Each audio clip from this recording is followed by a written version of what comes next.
Salam alaikum. Pour cette vidéo, je vais essayer de faire deux exercices concernant le graphe 7 de tâches, la synchronisation de graphe 7 de tâches et aussi l'utilisation d'une macro étape.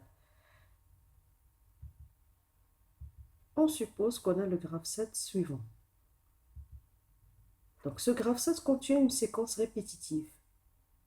La séquence répétitive, si on essaie de lire ce graphe 7, l'étape de repos, départ cycle, l'action KM1S1, l'action 14ML11, la condition, l'action 12ML10 comme réceptivité.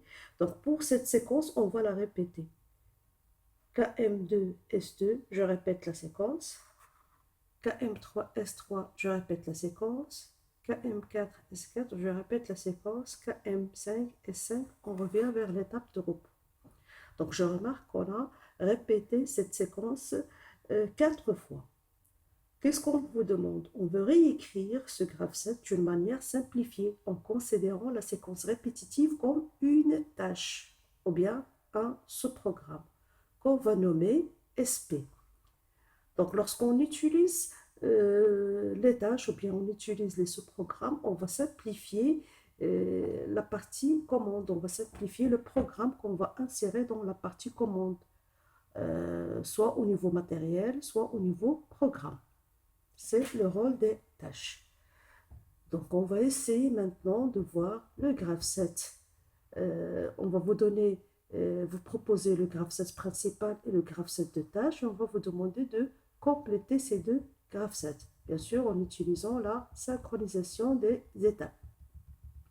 Donc tout d'abord, je trace le graphe 7 principal qu'on va obtenir et le graphe 7 de tâches. Donc pour le graphe 7 de tâches, je commence déjà par le graphe 7 de tâches ici, c'est-à-dire ce programme, obligé d'avoir l'étape de repos, l'étape initiale, et on ajoute une étape de synchronisation. Les deux actions qu'on a répétées, c'était 14M avec la réceptivité L11 et l'action 12M avec la réceptivité L10. Ce sont c'est la séquence répétitive, c'est la séquence qu'on a répétée. Qu'est-ce qu'on a ajouté? L'étape de repos et une étape de synchronisation. Donc, vous pouvez changer les numéros, pas de problème. Bon, ce qu'il faut voir maintenant, c'est comment on va synchroniser le graphe 7 de tâches avec le graphe 7 principal. Quand est-ce qu'on va appeler le graphe 7 de tâches et quand est-ce qu'on va retourner vers le programme principal et aussi quelles sont les conditions pour que la tâche revienne vers l'étape de repos pour être réutilisée une autre fois. Donc le départ cycle, c'était la première transition. L'action, la première action, c'était KM1 jusqu'à ce qu'on arrive à réaliser la condition S1. Après S1, après chaque S, c'est l'appel de ce programme. Donc, l'appel de ce programme, c'est-à-dire à l'étape numéro 2, maintenant, on va appeler ce programme ou bien la tâche. Comment on représente la tâche ou bien ce programme? On la représente par un rectangle avec les traits verticaux parallèles, doublés ici. Donc l'étape X2 va me permettre d'appeler la tâche. La tâche va maintenant quitter l'étape de repos pour exécuter 14M1, 12M1 jusqu'à le X23. Bon, ici, pour activer la tâche, il faut que l'étape X2 soit active. Donc, c'est l'étape X2 qui va activer la tâche, les X pour indiquer les étapes avec leur numéro. Donc, on active la tâche, on exécute la séquence répétitive jusqu'à ce qu'on arrive à X23. X23, vous pouvez remarquer, il n'y a pas d'action. Elle est utilisée ici uniquement pour la synchronisation. C'est elle, cette étape qui va me permettre de retourner vers le programme principal. Donc, une fois que l'étape X23 est active, on va retourner vers le programme principal, c'est-à-dire désactiver l'étape 2 et activer l'étape 3. D'accord? Mais à ne pas oublier que l'étape 23, ou bien la tâche, reste en étape 23. Pour réutiliser la tâche une autre fois, il faut revenir vers l'étape initiale. Donc, quelle est la synchronisation qu'il faut utiliser ici? Quelle est la condition que je dois utiliser ici? Ce n'est que l'étape suivante de l'appel. À X2, on a appelé. X3, une fois active, va faire retourner la tâche vers l'étape initiale. C'est ce qu'on va retrouver ici. Voilà, c'est le X3. Donc, l'appel, c'était par l'étape X2. Le retour, c'était par l'étape X23. Et la tâche revient vers son état de repos par l'étape suivante de l'appel, le X3. On continue maintenant le programme principal. Après réalisation de la séquence, c'est le KM2 maintenant qu'on va établir. L'action KM2 avec sa réceptivité S2. Et une autre fois, il faut appeler la tâche. D'accord? Qu'est-ce qu'on va retrouver? On va activer la tâche. Plus. Pourquoi le plus? C'est le O. La tâche est active à l'étape 2 ou bien à l'étape 4. On exécute la tâche jusqu'à ce qu'on arrive à X, à l'étape 23, qui va nous permettre de retourner vers le programme principal. Essayez de remarquer ici, le X23, toujours, c'est le retour vers le programme principal. L'étape 4 désactivée et l'étape 5 activée. Activation de l'étape 5 va faire retourner la tâche vers l'étape de repos pour être réutilisée une autre fois. Je continue le graphe 7 principal. L'action KM3, S3, une autre fois, j'appelle la séquence répétitive, la tâche. D'accord? Ici, on va activer la tâche, on va exécuter la tâche, c'est-à-dire 14M, 12M, jusqu'à le 23, l'étape 23. Et bien sûr, je retourne vers le programme principal, X23. À ne pas oublier toujours de retourner la tâche vers l'étape initiale, c'est l'étape suivante. À l'étape 7, c'est KM4, S4. Une autre fois, j'appelle la séquence répétitive ou bien la tâche. J'appelle, j'exécute la tâche et je retourne. Bien sûr, j'initialise la tâche à l'étape de repos. Voilà. KM5 et on revient vers l'étape de repos. Donc finalement, combien de fois on a appelé la tâche? 1, 2, 3, 4. À l'étape X2, à l'étape X4, 6 et 8. C'est ce qu'on retrouve ici. Le nombre de fois qu'on va appeler, qu'on va exécuter la tâche. Et la tâche réalisée pour une seule fois, d'accord? Matériellement ou bien par programme, elle est réalisée pour une seule fois, mais je peux l'utiliser autant de fois que l'on désire. Qu'est-ce qu'on ajoute pour la tâche? On ajoute toujours l'étape de repos et on ajoute l'étape de synchronisation.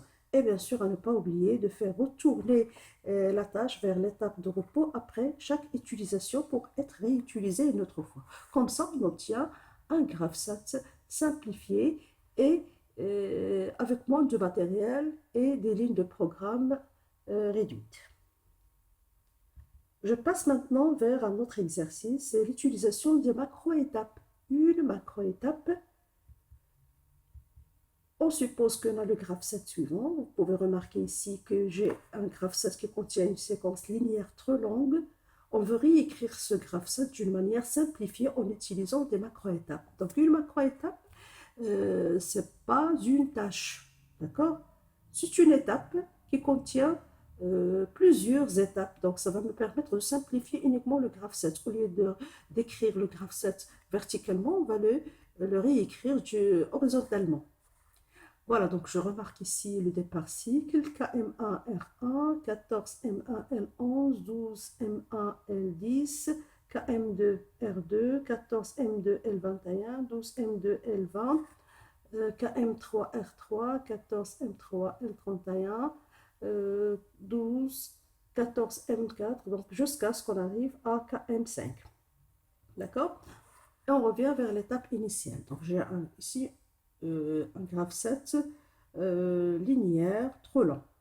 Donc qu'est-ce qu'on va essayer de faire maintenant? On va associer la séquence, c'est-à-dire l'étape 7 8, 9, 10. À une macro-étape que je vais appeler M2.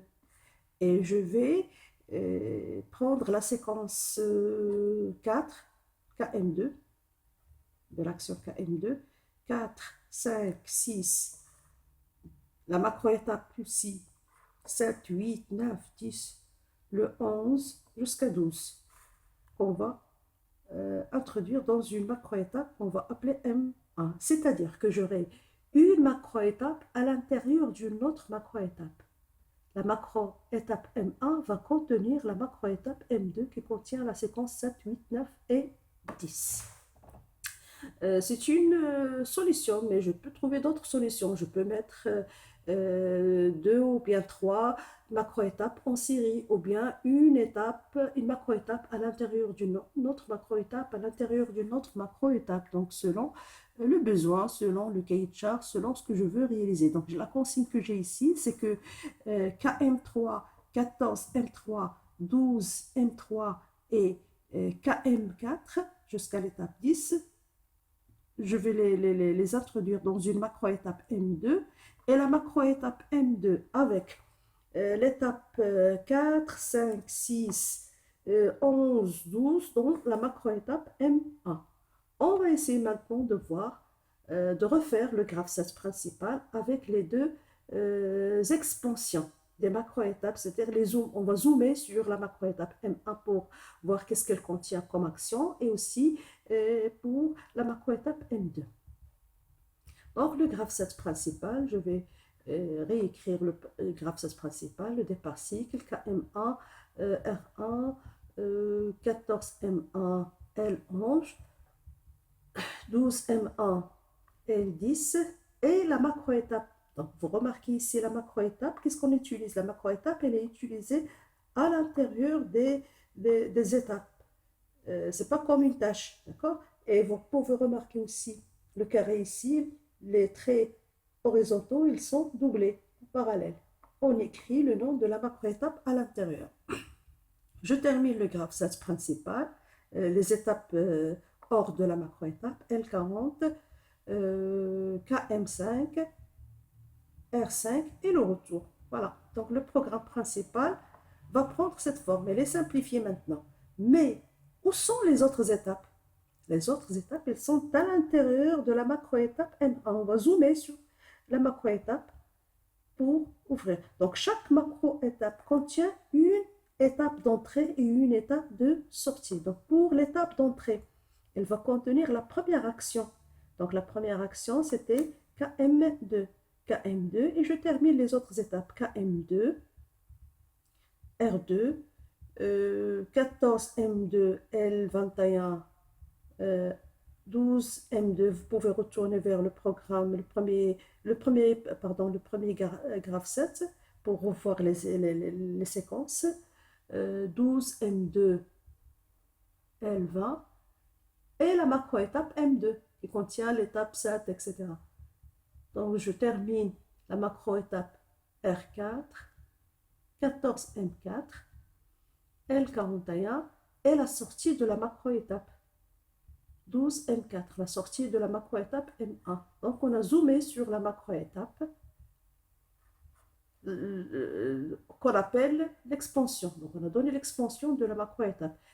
Qu'est-ce qu'il y a à l'intérieur maintenant de la macro-étape M2? On va zoomer aussi, on va donner l'expansion, une entrée qu'on va appeler M2, puisqu'on a ici M2, l'entrée, ça serait le E2. E2, l'action KM3, R3, KM14M3, L31, 12M3, L30 et la sortie de la macro-étape S2 avec KM4, l'expansion M2.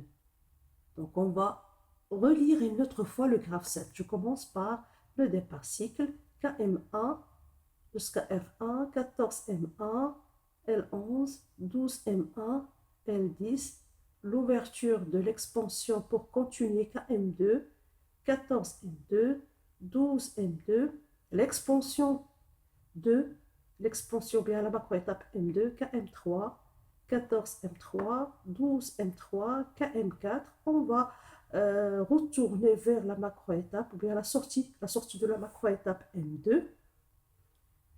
Et je termine R4, 14M4, L41, 12M4. On va sortir maintenant de la macro-étape M1, L41, KM5, R5 et on revient vers l'étape initiale.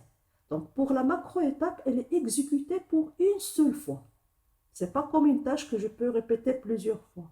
D'accord? Donc c'est une étape qui contient plusieurs séquences qu'on peut utiliser une seule fois. Chaque macro-étape contient une entrée et bien sûr une sortie. Je peux mettre une macro-étape à l'intérieur d'une autre macro-étape, à l'intérieur d'une autre macro-étape, comme je peux mettre des macro-étapes en série. D'accord?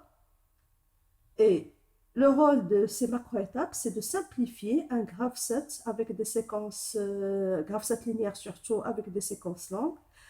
Au lieu de le représenter verticalement, on le représente maintenant horizontalement. J'espère que c'était très clair. Vous allez retrouver toujours joint les fichiers PDF de ces deux exercices et je vous souhaite bonne chance.